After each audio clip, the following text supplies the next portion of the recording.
This is Ali. I just wanted to make a quick video about fibromyalgia. I've been wanting to do it for a while, but I just haven't gotten around to do it because I'm busy and I don't know, life just gets in the way.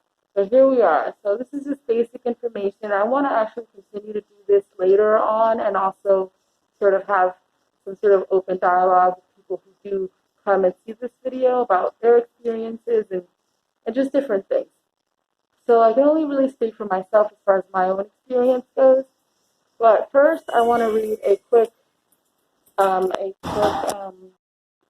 just I want to look it up online so we can see what the actual internet says about what fibromyalgia is. Everybody has a different experience, and we already know that. So let's just go and see what the internet says. And it's pretty simple and it's pretty straightforward. So, fibromyalgia. And it's basically pain, which is obviously the main thing. Pain in the muscle, abdomen, back, and neck. Chronic pain, diffuse, sharp, or severe pain.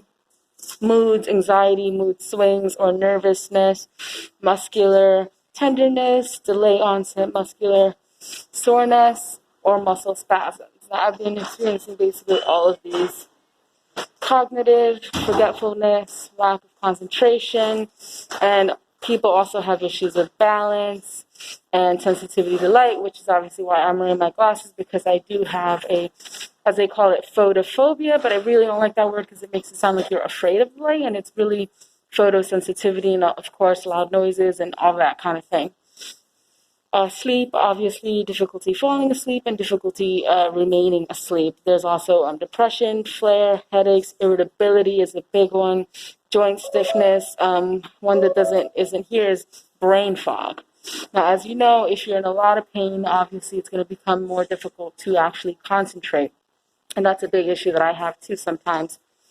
So for me, I basically have been experiencing different kinds of pains all over my body for most of my life, as far as I can remember. And I've had difficulty sleeping and irritability and concentration issues for most of my life as well, for as long as I can remember.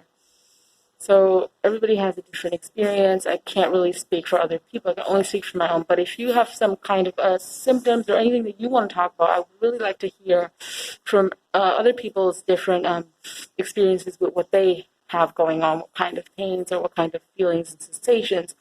And aside from feeling pain, of course, there's also other feelings like itchiness, tingling, and just other physical sensations that are not there. And of course, with fibromyalgia, I feel like one of the bigger issues is that it's difficult to kind of have people understand what's going on. One of the issues that I've had is that I was trying to get diagnosed and have someone figure out what was wrong with me for years before I actually received the diagnosis. So there's that. But there are also a lot of medical experts who just, I feel like, sort of refuse to accept that somebody could have something going on with them without showing any physical symptoms or without an injury or something like that. I actually once had a doctor tell me that, he wasn't a doctor. He was a medical professional, but not a doctor. He said, fibromyalgia is just something that is a diagnosis people get when doctors can't figure out what's wrong. Now, I thought that was kind of absurd, and it was very upsetting, of course. But to me, that kind of sounds like malpractice. If you're diagnosing somebody with something because you don't know what is actually wrong with them, that doesn't sound right to me.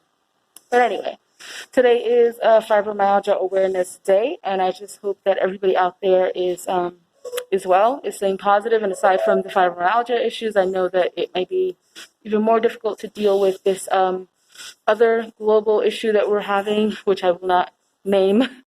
But just, hoping for the best for everybody. Thank you for watching.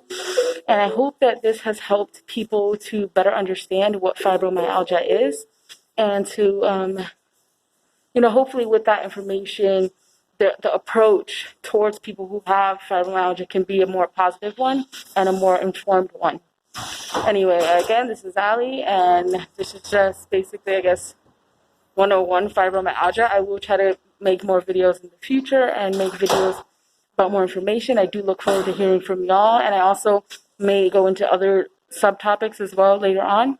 Either way, thank you so much for watching and have a great day. Laters.